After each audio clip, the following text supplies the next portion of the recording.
Hello YouTube, today I am going over the pandigital Star, the 7-inch Android media tablet that I bought at Kohl's for about $130 after all the discounts. It was before Black Friday I got it. It's got 256 megabytes of RAM and 2 gigabytes of internal memory. But it can go up to 32 gigabytes of micro SD card. It also is an active touch screen, which I think is kind of in the family of resistive touchscreens. So it's not the greatest, but it's definitely not bad. So yeah, let's open this up.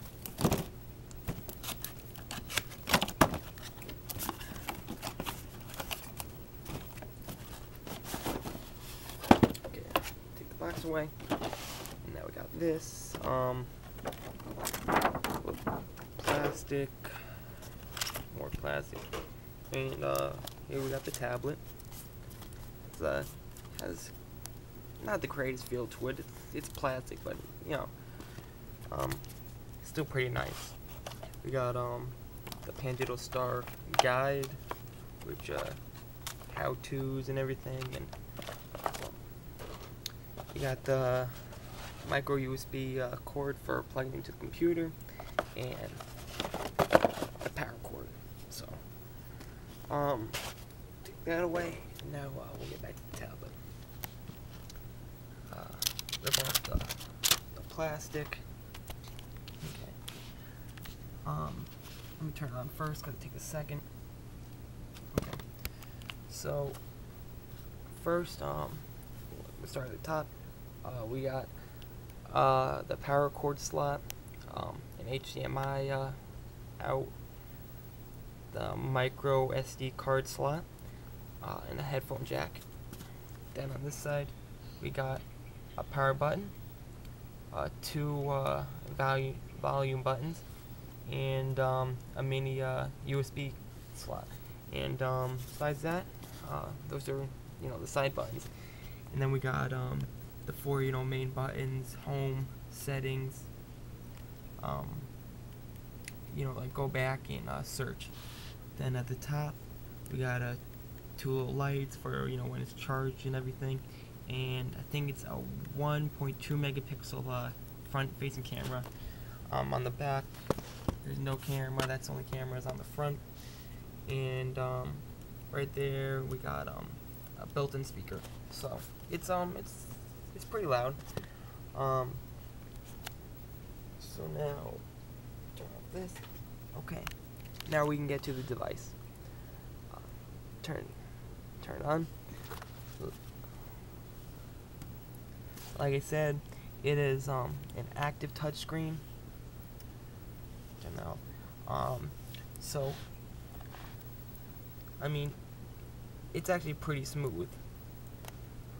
It's better than a lot of the resistive touchscreens, but if I used my nail, it would still work. So it's kind of like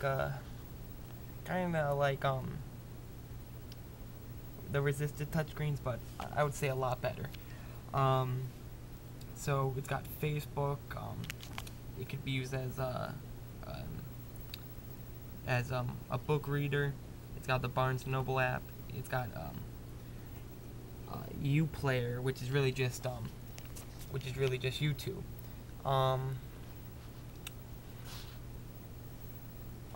Yeah, and it actually turns very well too. Pretty quick with that. Down at the bottom we got the settings, your apps, and the web. So if we go to settings, just normal settings, nothing really different than any other Android device. Up at the top we got a Wi-Fi. There, let me get out of here. We got a Wi-Fi, your battery, date and time, and like I said, that's normal too. If we go into the apps, it comes in with a couple apps that you've seen before. We got a dictionary, email, search, settings, weather, video player, pictures, camera. So it's it's pretty normal. The one thing that you will not see on here is the Android Market. It didn't actually come with Android Market, and until I root it, it's not gonna have one. So no matter what you do, you can't download it. It just doesn't use that kind of software. So you will not be able to download the Android Market until you root it, and you also can't use Flash, the Flash player. But it does have its own app market. It's called GetJar, and it has a couple good apps. It's very, very limited on what it gives, but I guess it's okay for the basic user. Not if you want every single best app in the world, but it does have some common apps. Like I downloaded Angry Birds.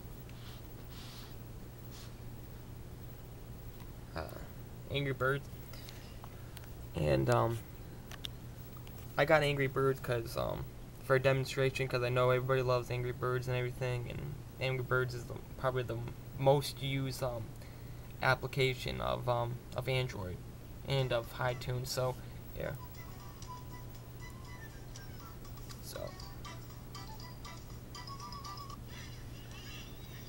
So some of the resistive touch you can show the whole screen. With this one you can get closer, back up, so it does work really well. And then just take your bird,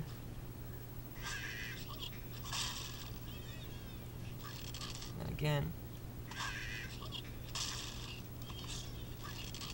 it's not my favorite game, but I decided to use that as a demonstration game.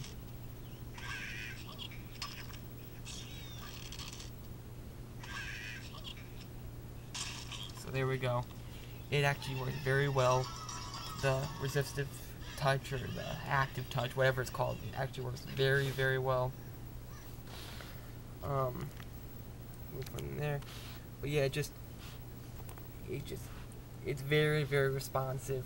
No matter what you want to do, it will help.